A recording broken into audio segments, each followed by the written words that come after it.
तो अगला पॉइंट आता है हमारा, वो है degrees of freedom of ship. Ship जो है इसमें आपको डिग्रीज ऑफ फ्रीडम मिलेंगी। कैसे मिलेंगी इसको याद रखो। इसको ऐसे याद रखो, एसपी सत्यपाल सर हाय। ठीक है, एसपी मतलब पहला आता है एक्स डायरेक्शन में। अगर देखो कि अगर इस डायरेक्शन में ये हो रही है, मूवमेंट हो रही है, तो इसको क्या बोलेंगे हम, स्वेइंग। और अगर इस तरीके से रोटेशन हो रही है, इसको बोलते हैं पिचिंग। स्वेइंग, पिचिंग एक्स में। वाई में अगर होगा तो ये वाला कहलाएगा सर्जिंग और ये वाला कहलाएगा रोलिंग। Surging, rolling. एसपी मतलब सतपाल, एसआर सर। और हाई, एच का मतलब है हीविंग और वाई का मतलब है याइंग। क्लियर है। तो स्वेइंग, पिचिंग, सर्जिंग, रोलिंग और हीविंग और याइंग वाई डायरेक्शन में। क्लियर है। जो बीएम है वो पिचिंग में ज्यादा मिलेगा, क्योंकि बीएम किसके बराबर होता है, आई बाई वाई के बराबर। अब आई किसके बराबर होगा, अगर रेक्टेंगल का लेंगे बी डी क्यूब बाई 12। अब यहाँ बी एल क्यूब आएगा पिचिंग के केस में, क्योंकि पिचिंग में क्या आएगा, ये एल आएगा, तो ये एल आएगा। अब एल का क्यूब इसमें है पिचिंग में। अब रोलिंग में देख लो, रोलिंग में क्या आएगा, बी आएगा, बी का क्यूब आएगा। एल का क्यूब ज्यादा होता है, बी का क्यूब ज्यादा होता है, एल का क्यूब। इसका मतलब बीएम जो होगा पिचिंग में ज्यादा देन द रोलिंग। जब बीएम ज्यादा होगा पिचिंग में, तो इसका मतलब जीएम भी ज्यादा होगा। जीएम पिचिंग में क्या होगा, ज्यादा देन द रोलिंग। इसका मतलब जीएम जिसका ज्यादा उसकी स्टेबिलिटी ज्यादा। जीएम जिसका ज्यादा उसका स्टेबिलिटी ज्यादा, मतलब पिचिंग में तो स्टेबिलिटी ज्यादा होगी देन द रोलिंग। इसीलिए हम रोलिंग को कंसिडर करते हैं, यही गवर्न करता है किसको, rotational stability of the ship. इसका मतलब अगर ये रोलिंग में सेफ निकल के आए, पिचिंग में तो आएगा ही आएगा, क्योंकि पिचिंग में क्या, पिचिंग क्या होता है, ज्यादा होता है, किससे, रोलिंग होता है। पिचिंग का जीएम ज्यादा होता है देन द रोलिंग। तो if it is safe in rolling, अगर ये रोलिंग में सेफ निकल के आए, पिचिंग में तो होगा ही होगा ऑलरेडी। Is it clear. अगला पॉइंट हमारा आता है टाइम पीरियड ऑफ ऑसिलेशन। अगर हम देखें अल्फा जो होता है d two square by d t square is equal to minus omega square into theta के बराबर होता है।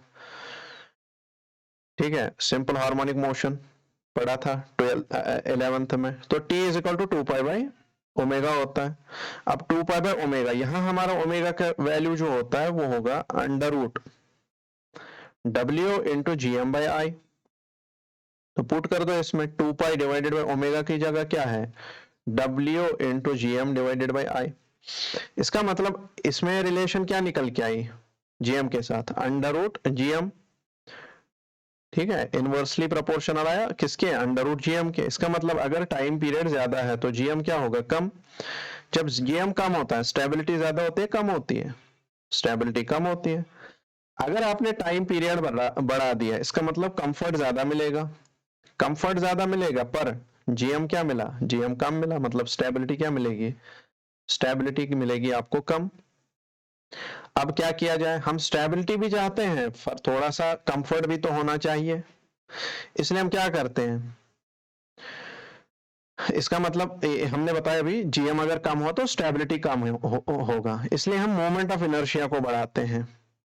ठीक है, और हम कंप्रोमाइज नहीं करते, किस पे, स्टेबिलिटी पे कोई कंप्रोमाइज नहीं करते, मोमेंट ऑफ इनर्शिया बढ़ाते हैं और ये थोड़ा कंपनसेट हो जाता है। जो जीएम है, जीएम ज्यादा आपको मिलेगा कार्गो शिप्स में, फौजी वोजी वाले शिप्स, उनमें आपका जीएम ज्यादा मिलेगा, क्योंकि वहां स्टेबिलिटी ज्यादा हमारा एम होता है, ना कि कंफर्ट। और अगर पैसेंजर शिप देखोगे वहां पे आपको जीएम क्या मिलेगा, कम मिलेगा। ठीक है, यहाँ कंफर्ट ज्यादा, वरना लोग उल्टियां करने लग जाएंगे शिप विप में। Is it clear. अगला हमारा लास्ट पॉइंट इसमें आता है, floating body containing liquid surface with free surface.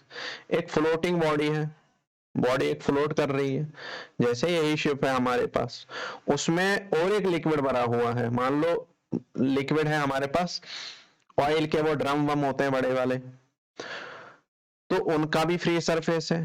इसकी वजह से होता क्या है, इसकी वजह से जीएम जो है वो कम हो जाता है, स्टेबिलिटी कम हो जाती है, क्योंकि यहाँ पे जो mn है, एम एन, ये आपका बराबर हो जाता है GM minus gamma 1 gamma I into I divided by gamma into v के बराबर। ठीक है, अब हम क्या करते हैं, जीएम तो हम चाहते नहीं कम हो, वरना स्टेबिलिटी कम हो जाएगा, तो हम क्या करते हैं, इसको कंपार्टमेंट्स में तोड़ते हैं। शिप में बहुत सारे वो कंपार्टमेंट्स बनाते हैं, उनमें क्या करते हैं, इस ऑयल को फिल करते हैं।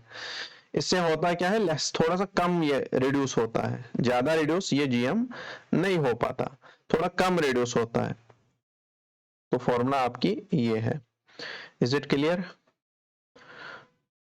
तो ये था हमारा chapter number 4, buoyancy and flotation. Clear है? अब इसमें हमने बताया क्या, सबसे पहले हमने बताया बायोन्सी होती क्या है, उसके बाद फ्लोटेशन क्या होती है।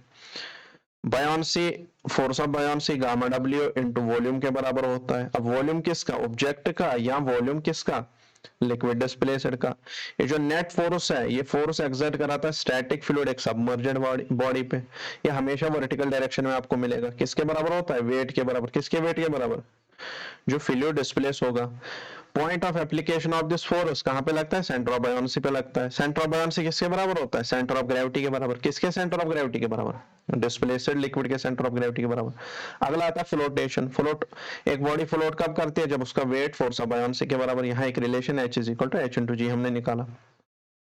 फिर हमने बात करी स्टेबिलिटी की। स्टेबिलिटी में आपने देखा stable equilibrium, neutral equilibrium, stable, neutral और अनस्टेबल इक्विलिब्रियम। स्टेबल में हम क्या करते हैं, बॉडी को हमने डिस्प्लेस करा थोड़ा सा, वो अपनी ओरिजिनल पोजीशन पे वापस आती है, stable.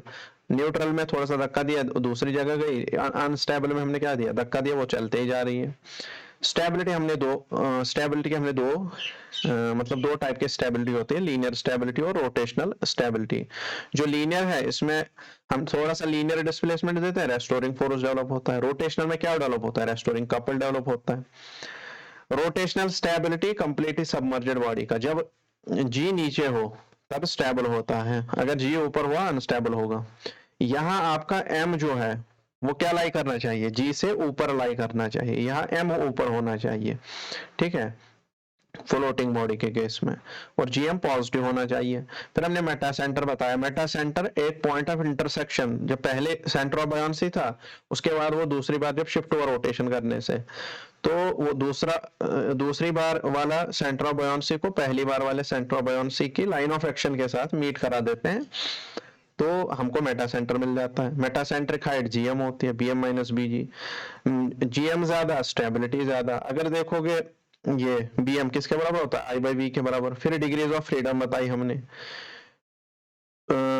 Swing, pitching, surging, rolling और हीविंग याइंग, ये हमने डिस्कस करा। फिर हमने बताया आपको टाइम पीरियड।